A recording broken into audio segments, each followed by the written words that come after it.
Good morning and good afternoon. Welcome to this live webinar. My name is Dave. Hi there, welcome. My name is Ivar. And thank you for joining this live webinar around live sound with a zoom and a focus on ShowMatch. Yes. Before we dive into that, I would like to introduce a guest speaker, a colleague that we have live in our session today. Yeah, we have a live connection with Sweden, and that's our colleague Jürgen. Jürgen, are you there? I am here. Thank you. Welcome. Can you introduce yourself for us, please, Jürgen? Yeah, so my name is Jürgen, and I'm working as the regional sales engineer. That means that I'm designing and tuning system for our dealers. Thank you. Good. Yeah. So we have Jürgen live in our live session. So we really working hard to make sure that all the delays are working fine. So far, so good. So before we start with the webinar, I would like to highlight that this is a live webinar. During the webinar, you have the opportunity to leave questions in the Q&A tab of your webinar view. Please feel free to leave them there. It's very convenient for us to filter on all your questions at the end of the webinar. Yes. So that being said, yeah, ShowMatch today, live sound. ShowMatch. Yeah, I'm excited, and we're also going to talk about the HAMMERFALL story, the tour that we did. Yeah.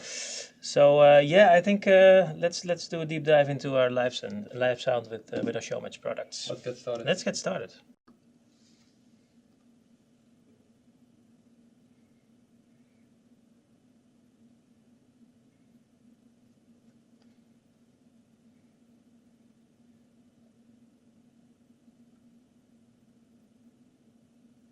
Great sound for everyone, and that's where this webinar is about. Yeah. It's about delivering great sound and an awesome experience in live sound environments. Yeah. So in events. So today we're going to talk about the product ShowMatch in all of the details and the technology behind it, DELTAQ. Yeah. But before we dive into that, it's important also to understand what the room can do with the sound, Ivar. Makes sense, because you can have a great sound system, but the room affects the sound.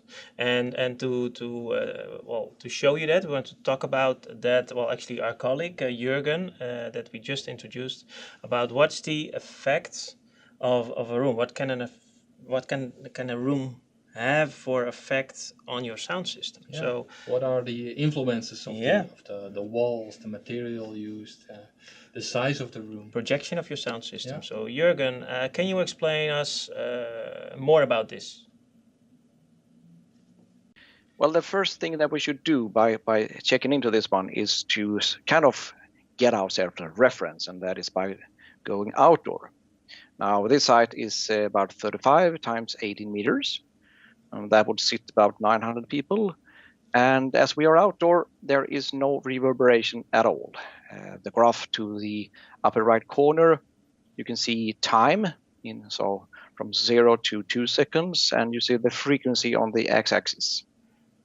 I put 2 line arrays on each side, left and right, and they both contains 12 modules. They're using the 100 horizontal waveguides in all the modules, and at the front of house position, so that's the position where you find the mixing engineer. It says FOH on the graph there. There is a position where we kind of put our measurement microphone, and on that spot I also equalize the system to a flat response. So you might think of why it's so flat. Maybe you don't like it to be flat, and the reason is that for this purpose, it's easier to remember a flat response than a tilted curve or something that has a contour. So, adding just one wall. Now we are in the quasi-acoustic environment. As you still can see, the reverberation is still at 0, so just one wall doesn't make it into a 3-dimensional acoustic space. But if you look at the frequency response, something very different happened there. There is a reflection from that wall coming in at about 7.5 milliseconds. and arriving to the front of house position. Now 7.5 milliseconds, that is about 133 hertz. So that would be the fundamental. And from that frequency, you have in phase or out of phase as the phase wheel is spinning, so to say. So there's a lot of ripple, summation and cancellation. Now let's just add 3 more walls. All of a sudden we have a 3-dimensional acoustic space, and you have a reverberation of roughly about 1.6 seconds.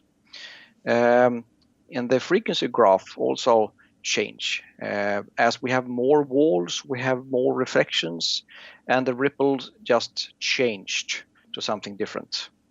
If we then add the ceiling to this little room, all of a sudden we have more reverberation because we have more surfaces that bounce off. The material in this room is a traditional, I would say, a concert hall more or less. It has a mixture of perforated and some are just flat panels.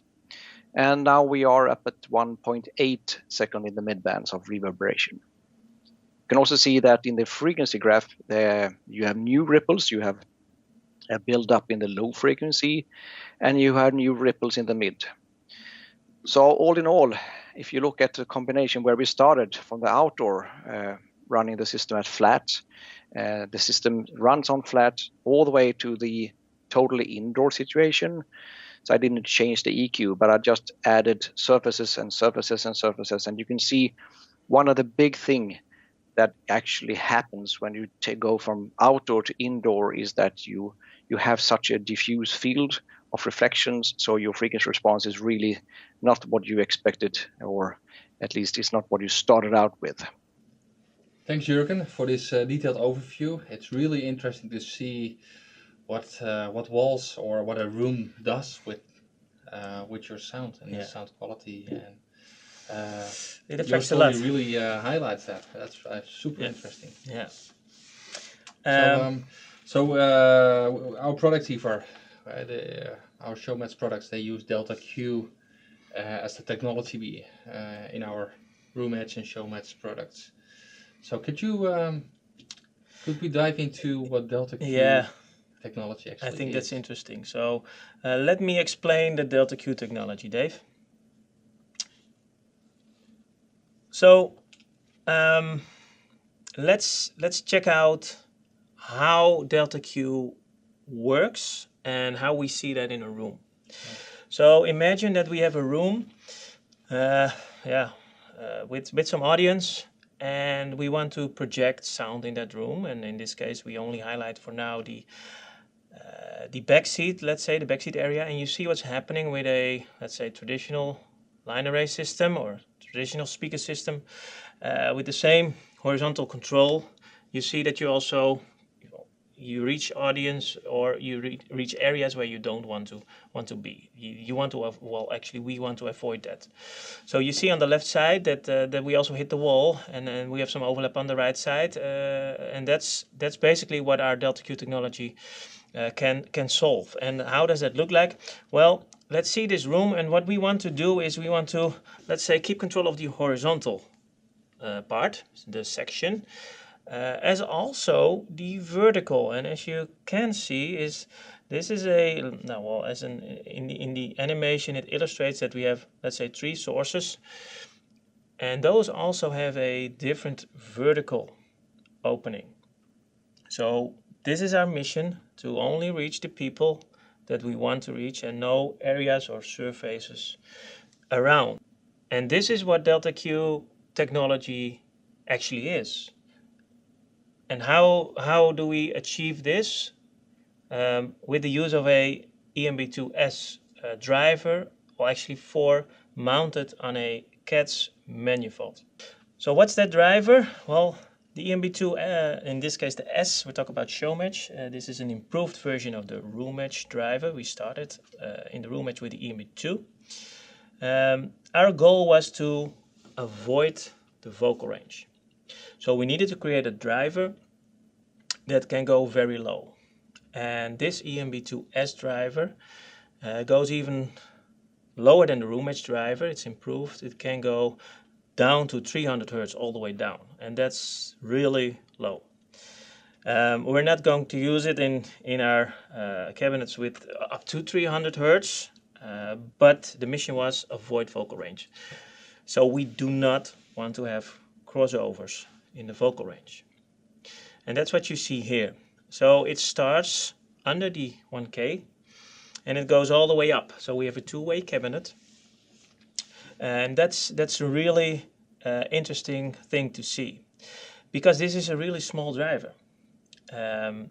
This driver needed to be small because, as you could see in the room edge, we mounted 6 drivers. In the ShowMatch, so the improved version, we use 4.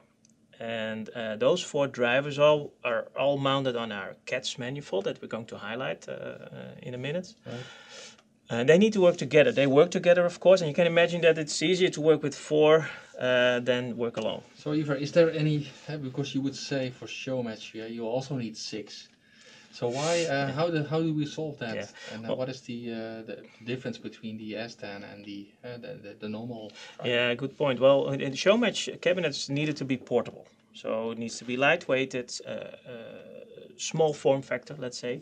So that was the reason why we needed to, let's say, re-engineering the EMB2S, because we wanted to have, let's say, the same or even more SPL. Actually, the ShowMatch has more SPL. So we needed to improve that driver. So this driver is improved. It has a higher SPL than the original ones, and we wanted to have at least 4 of those units, those drivers inside. Yeah.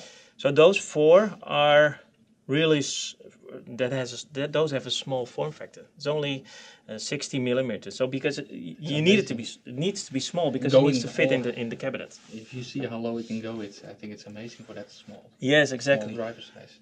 Yeah, and that's mounted on the CATS manifold, the continuous arc diffraction slot, as you can see here.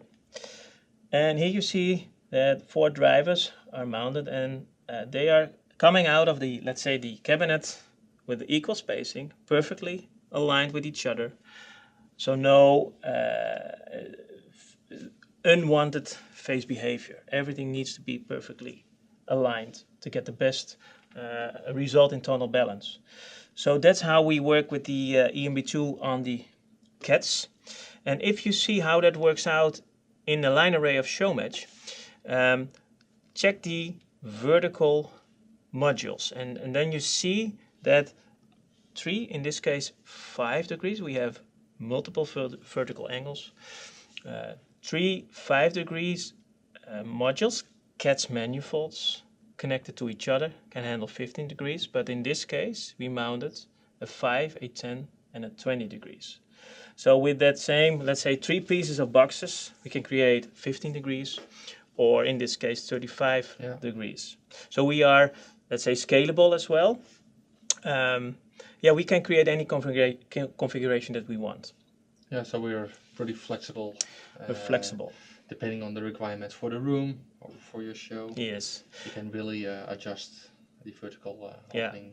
And everything is perfectly in balance. So one of the advantages of the DELTAQ technology is also due to the fact that we have that different vertical angles. There's no need for gain shading anymore, because those cabinets are let's say, controlling the gain. So it's a physical way of controlling the consistency of the SPL from front to back. And that's also an advantage of the ShowMatch system. So no need for any kind of gain shading with DELTAQ technology. Yeah. So in fact, with the 5 degree boxes or units that we have, you can really throw far. Yes. And with the boxes that we have underneath, you could really cover the front area. Exactly. So the lower you go, the bigger the vertical opening. Yeah. That's the idea. Yeah. So if you see the CATS here, you see those 4 drivers are coming out, and then we talked about that vertical coverage control. But what's also the big advantage of DELTAQ is that we also have control of the horizontal coverage. And therefore we have waveguide panels, as you can see here. So here you see an animation of changeable wave panels, waveguides as we say, and we have different angles available. So we have a 55 degrees horizontal, a 70, 100 degree, by the way, that's standard out of the box, and 120 degree for the downfills, the 20 degrees, so that you want to throw in front of the stage with a wide opening. Yeah. So do you have to use these waveguides always in the same pairs, or can you also mix them? No, you can actually, and we call that asymmetrical projection. So Right. you can also use a 70 with a 100 degree wave guide panel. Yeah. So you can change it. Actually, Dave, behind Yeah, you see, here. I see 70 and This one is asymmetric. yeah. So if you want to avoid reflections on the wall, or you have a different venue, you can use asymmetrical versions to get a better result. So let's check an example of how an array looks like, a DELTAQ array. Here you see a six box array, a SM5 on the top, 5 vertical, 5 degrees vertical, 55 degrees horizontal. Then we go over to a third box, 70 degrees, also 5 degrees vertical, and then 2 times a 10 degrees vertical, 200, so we spread it more, and then the downfill 20 to 120 degree. As an example, you can create any combination that you want, but this is a typical example. And that also means that we are scalable. So check this out, we have 4 arrays here. Those all have the same vertical total opening, but with fewer boxes to the left side than on the right side. So if you have a rock band, you want to have more SPL, so you want to use more cabinets, I guess. But it can also be an installation-wise thing that you need different angles because of budget reasons, less cabinets. So it's also, well, scalability is also interesting for budget. Yeah, let's call it scalability for different reasons, Ivar.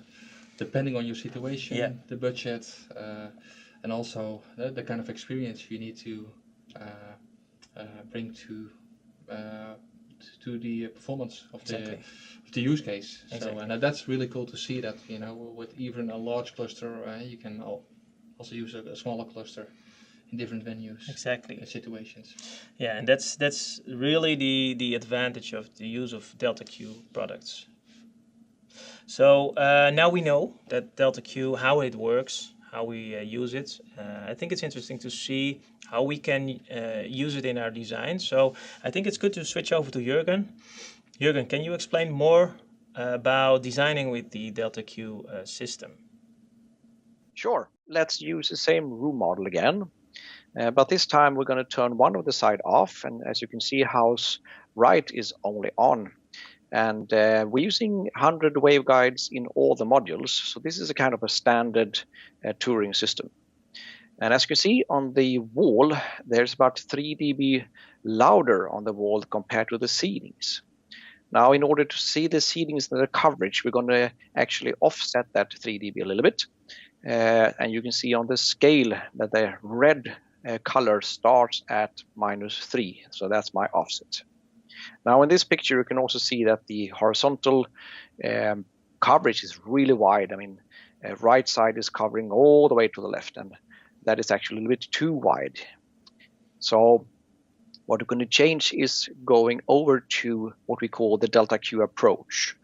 So that means that we have sectioned the array in a long throw section, and mid throw section, and a short throw section.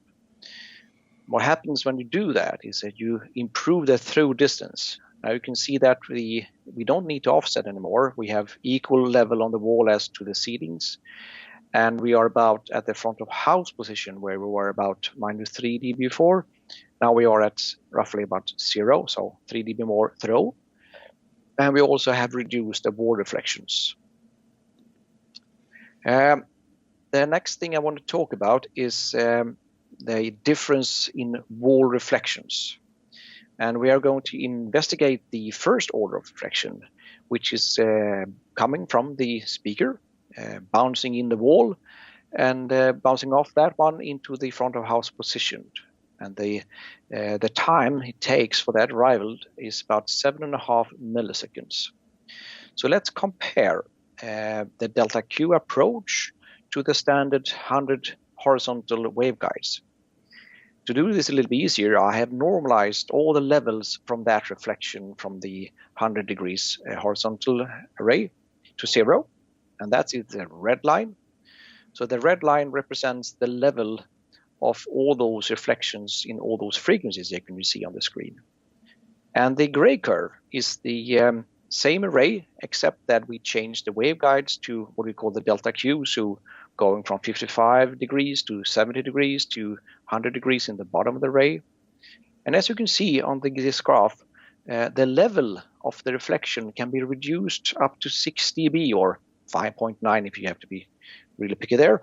And of course, that is a big improvement.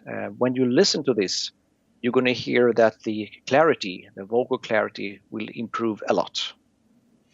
Thanks, Jürgen, for this explanation. And it's interesting to see how DELTAQ really pays off in those kind of situations. So thanks. Dave, I think it's time to jump into the hardware overview. Yes. Yeah? Let's take a look, Igor. Let's take a look.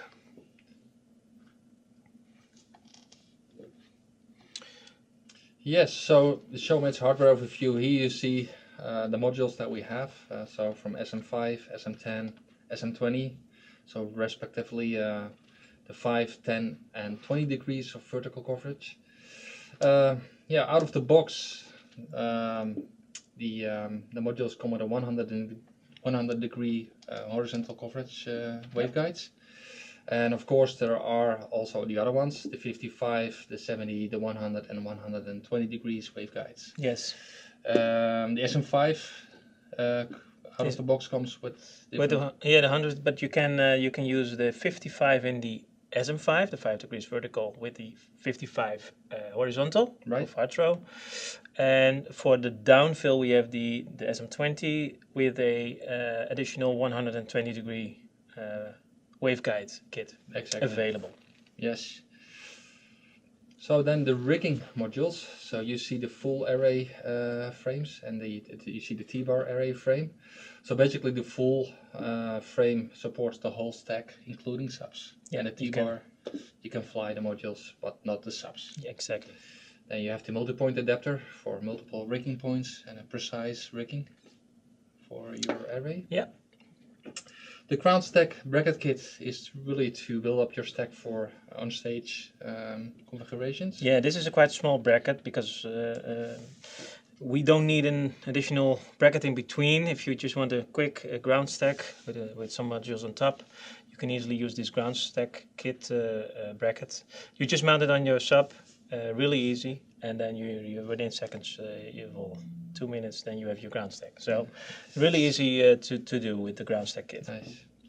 All right, so we have the pullback bracket to basically pull back your array, and then transition kit for connecting your array to the sub. Actually, we have here an example where you see on the right side the subwoofer, the SMS 118, with that bracket in between to support it.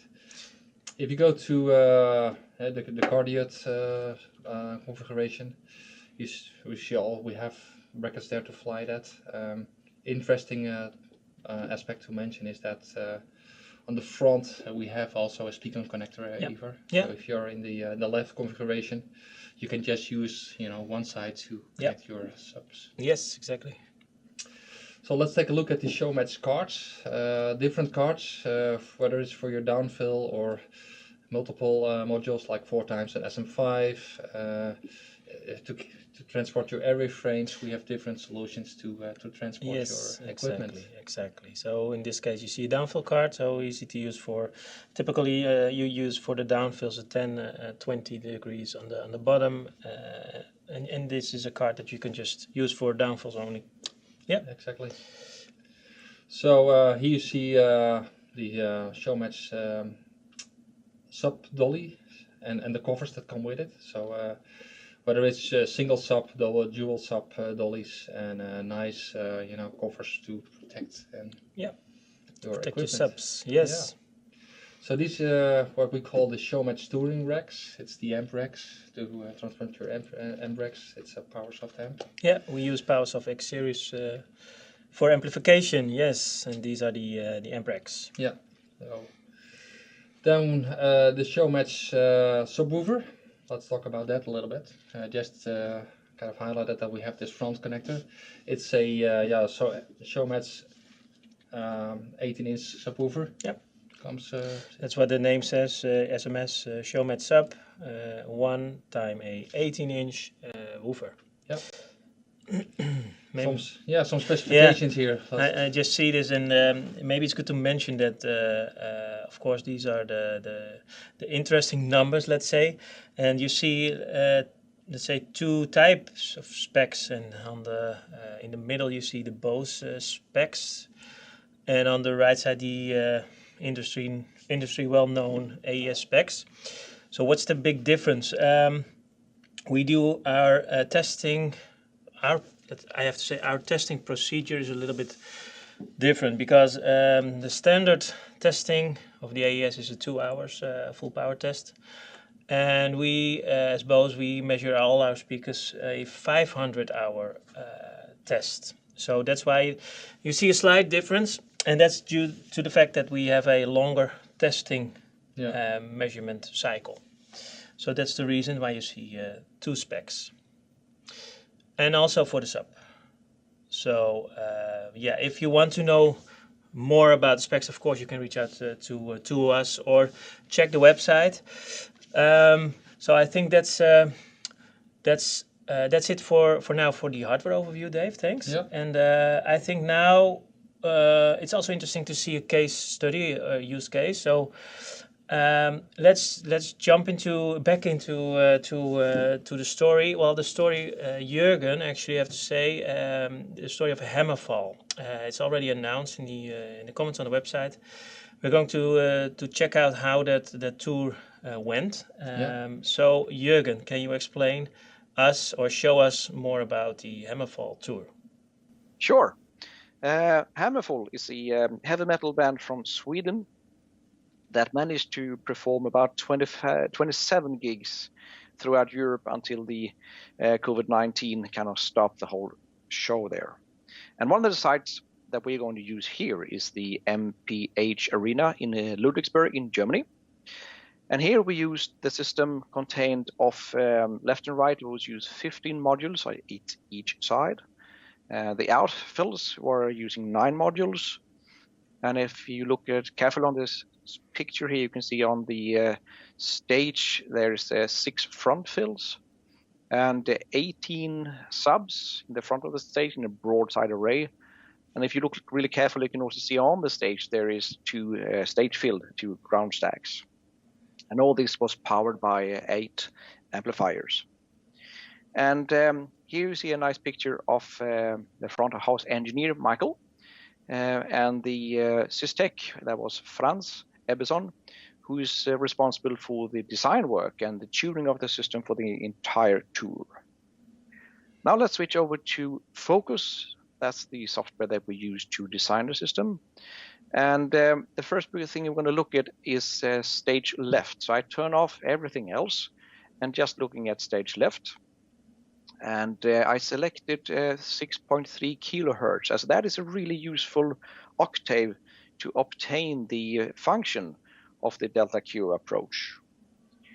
What we wanted to do here is we wanted to kind of shape a rectangular coverage, or a stripe of coverage, you might say.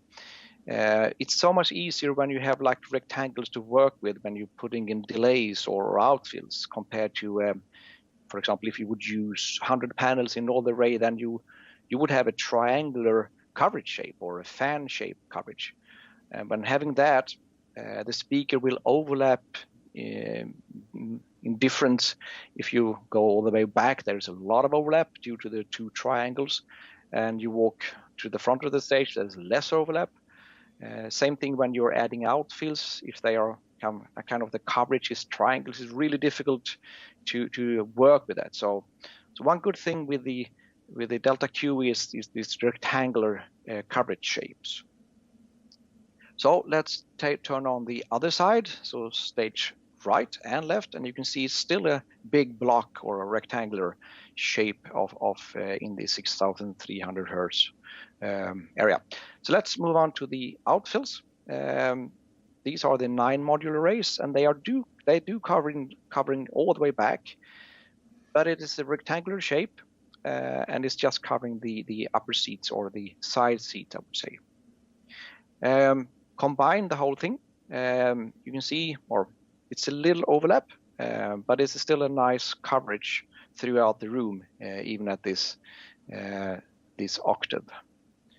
Moving into the subsystem, Michael and Franz prefer to do this with the broadside array on the front of the stage. And the reason for this is they like to have one big wavefront projecting into the room compared to if you would do this with the left and right sub, maybe sub array.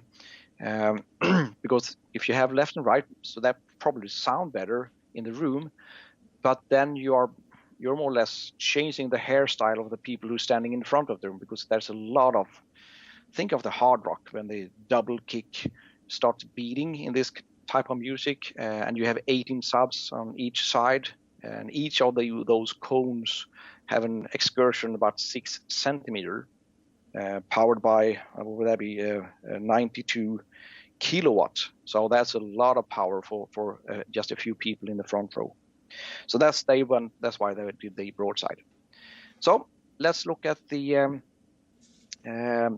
distribution, and this time I choose the A-wedded. So the green color you see here is the plus 3 dB and minus 3 dB coverage. And if you look at the bottom, the graph there tells you that 94.3% of the seating or in the area is within plus and minus 3 dB. So that's a really nice, good job the Systech France did here. Usually you find a standard being 90% of the seating should be within the plus minus 3 dB.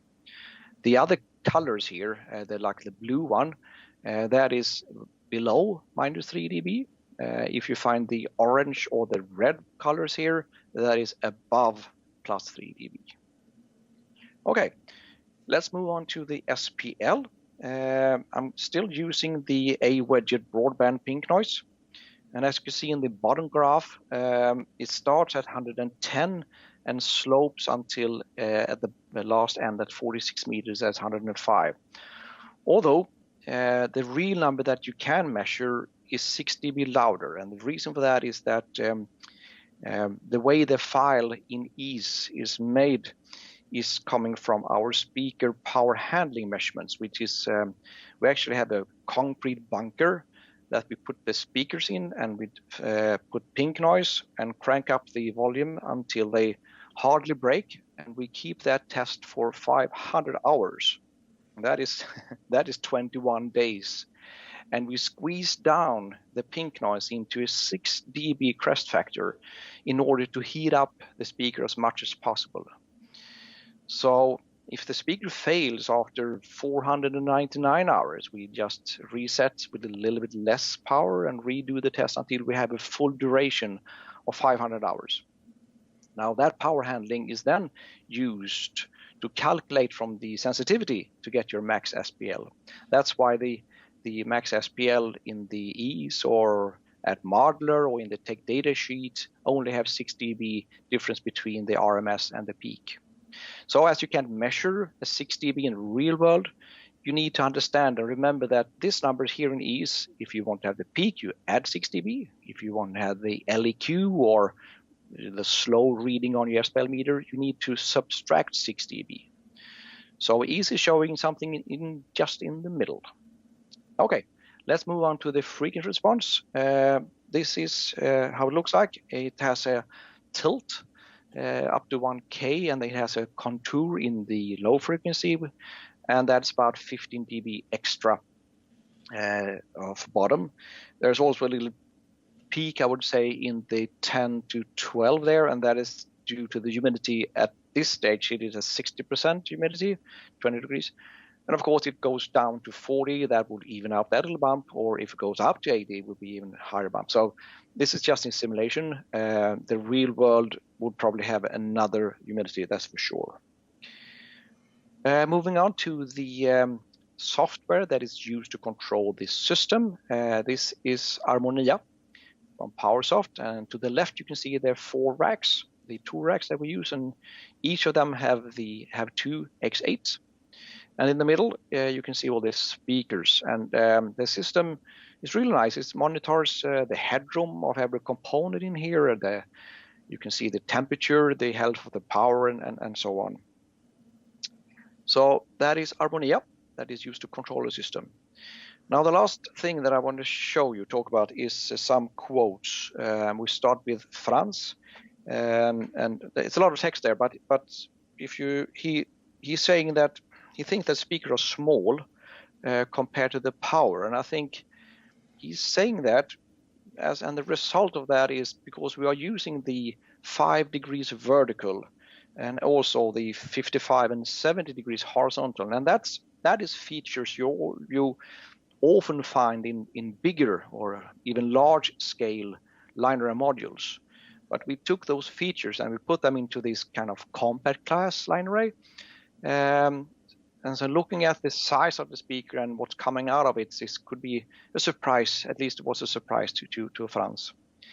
Moving on to Michael, in his text there, I read that he liked the clarity and it was not harsh. And I think that's a result of the progressive coverage. When you're using the progressive coverage, you don't hit the walls, you don't get the reflections, and that kind of clears up the whole vocal range. And also, speaking about the harsh, as we have 4 2-inch drivers for high frequency, and when you push the system really hard, I mean, those 4 drivers are kind of diverting the energy into a fourth, and they don't have to work that hard compared to fewer drivers in each module. So that could be one of the reasons why I think it's not too harsh. Well, guys, back to the studio. This was all for me regards the HAMMERFALL. Thank you, Jürgen. This is a wonderful explanation of Ease Focus and the HAMMERFALL live tour where we used our ShowMatch product. Yeah, I think it's really interesting to see this design, and yeah, they did a really good job. So thank you, Jürgen, for this explanation. I can imagine that there are some questions. So I think it's ready. We are ready for the Q&A section. So if you have any questions, please feel free write them in the Q&A section of the webinar. Yeah. And we're going to review it. Jürgen is also still there to answer your questions. So, Dave? Yeah, let's move to the Q&A. Let's do it. Okay, so can you grab your laptop? Because I'm excited and I'm also checking the screen if there are some questions. Yes, there are some questions. Yes, I see a question for the 2 arrays you showed at the beginning. What is the subwoofer configuration for that system? I'm thinking, what array did we show at the beginning? Maybe that's the video that you... Maybe guest 124 can specify that question for us. Next question first. Can the ShowMatch be powered by the PowerSoft K series instead of the X series and achieve the same performance in terms of power and sound, Jürgen? Oh, you throw that on me. Yeah, well, I mean, we developed everything and we tested everything with the X series, that's for sure. Everything is rated and working and the power needed. I haven't checked in the other amplifiers, so to be safe, I would say stay with the X series and we know everything is power at maximum. Thank you. Dave? Yes, I also see some questions popping in here on the private side, so let me mention them as well. How many SM boxes can you fly in an array frame, and how many can you fly in the T frame? Jürgen? Okay. So that will be 24 modules. You can fly the same in the full frame. You can fly the same numbers in the T frame. And when we're flying 24, we're still in the 10-to-1 safety factor. Okay. Okay. And how many subs? That's the next question here. How many subs can you fly in the airframe, Jürgen? That will be 18. And then you can mix and match, of course, in between those numbers. But 18 subs in total. Okay. Next, is there a reason why the SM10 boxes are unable to do a 1 degree increment? The SM10, you said? SM10, yes. So is there a reason, SM10, why that's not possible with our SM10? Well, actually, that is just a decision we took. The main reason for that is that when you out touring with the system, in general, you want to fly as low as possible, and you want to keep your ray back into the stage and curve them as little as possible. That's kind of a general role if you talk to system engineers around the world. And then you're going to realize that usually the box are less than 5 degrees in splay angles, no matter what boxes you're using, except for the down part. So we found that there's actually no reason to use 10s up there, as they are in between 0 and 5 anyway. So it's just a decision that we took really early to just be able to splay the SM5s and just have the 10s and 20 as downfield. So maybe if you push the management, maybe they could do another version of the 10 and make that splayable. That's not for me to decide. No, okay, thank you. Okay, before we continue, I'm doing a little time check. We're not going to end the webinar. We will continue with the Q&A. So for the folks that really want to stay with us and want to join us with all these questions, we keep the webinar open a little bit longer. So we got please stay with us. Yeah. And then we of course we have very interesting questions here. Yeah. So just switching a little bit back to the rigging, Ivar and Jürgen. What does the multi-point bracket do? Where do you use the multi-point bracket exactly? How do you use it? So looking at both of the frames, you have 7 holes or pickups points in them. Now, of course, 7 is not much. So the multi-point takes that from 7 all the way up to 45 different points. So you have a really nice fine adjustment to find your pickup point and your pitch of the whole array. Yes, that's clear. Okay. One more question: Is it a good practice to overlap the coverage for left and right array? And I think you mentioned something about this in your story, Jürgen. So can you say something about this? That is a sensitive subject. That is very subjective. I mean, a few designers like to have a lot of overlap. I think it's also a little bit dependent on the program material. If you have a lot of like a lot of stereo sources, like keyboard and stuff like that, you want to have a wide stereo image throughout the audience. Then of course overlap is nice. If your primary source is more like vocals, and which is coming out of the mix as a mono source, you can improve the vocal clarity by having more or less mono zones. And I know that doesn't sound something in your ear that you want to have, but that is a way of improving the vocal clarity. So zoning up the entire audience area may help you in difficult acoustic environments. So no. Okay, Dave. Yeah, so I'm picking one from this one here. In which situations would it make sense for the use of asymmetrical waveguides? That would be a typical installation scenario, I would say, where when you're really forced to put your array really close to a side wall, there's a good reason to shift the waveguides, and you shift the waveguides that is facing into the audience by having greater and greater angles. So maybe you start with the 55 degrees in the top module, and then you change for the next module to have still keep the 55 to the one who's facing to the wall, and the other one is facing into the audience. You shift that to a 70, and down the array you shift that to 100, and you end in the bottom with the 120 facing into the audience. So that means that you can not hit the wall as hard, and then you can still keep a nice wide coverage into the audience. Thank you. Thank you. Question, do you size the output needed for the speakers on the peak or RMS requirements? I think that, yeah. Yeah, so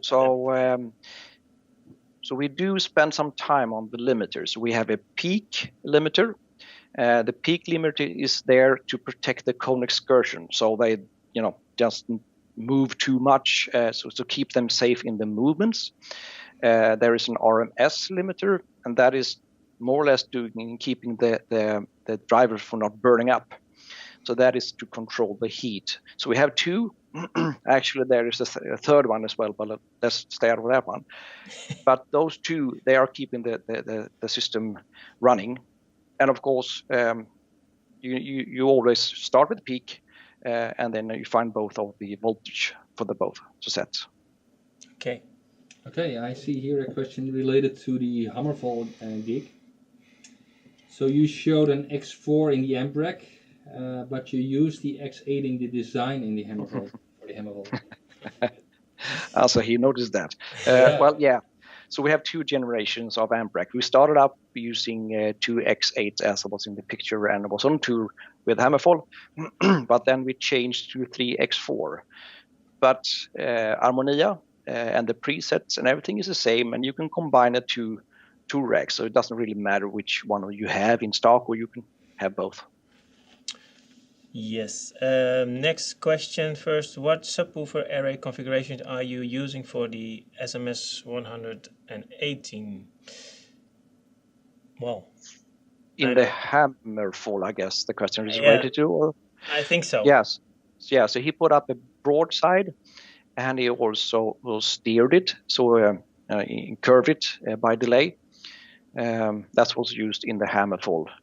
In the beginning of the one I talked about, the system in that little concert hall, I didn't have any subs at all. Okay, safe. Okay, here's a question around related to the cards. Can you explain more about the idea with the downfill card and the SM5 card? Yeah, so the downfield card is something that you really start up by having or purchasing, because that you will always use that. So if you're a little company doing small job where just 4 boxes is okay, you start up by having the downfield card, and that has 2 SM5s and a 10 and a 20. And then if you're doing bigger jobs, you add a card consisting of just 4 SM5s, and you probably would equip them with the 70 degrees wave panels. So that makes a mid-throw card. And then if you're having bigger job, you just add the far throw card, which is equipped with SM5s and the 55 waveguides. And then you can keep up adding those cards up till to what that would be 6 card, 24 boxes. So that kind of the strategy. You have 2 different cards, the downfield and in a combination of mid throw and far throw. Yes, thanks, Jürgen. Another interesting question. Could you perhaps speak a little about the minimum coupling angles between the SM5 modules and the effects of the HF coupling at 0 degrees, so between the multiple modules, SM5s? And in terms of the minimum coupling angle, so how many modules would you couple at 0 degrees in longer arrays at the top of the array, and the effect of the HF coupling? Oh, okay. Well, that's really dependent on the application. If you have a huge throw, you just need to zero them, more or less. I've done a couple of gigs where in 50-55 meters outdoor, I needed a couple of them to be at 0, and that works just fine. Remember, if you take 4 boxes and you splay them, at 5 degrees, so no overlap at all. And then you just trade that 4 boxes up to 0. That is 11 dB at 8K. So that's a lot of power in splaying or overlapping boxes. So it has to be adjusted to the throw distance and your vertical requirements. Makes sense. Thanks. Yes. So I see something interesting here around software. So what different software packages can we make projections? Are there any free ones? Yes, there is. There is two free ones. Both of them are free.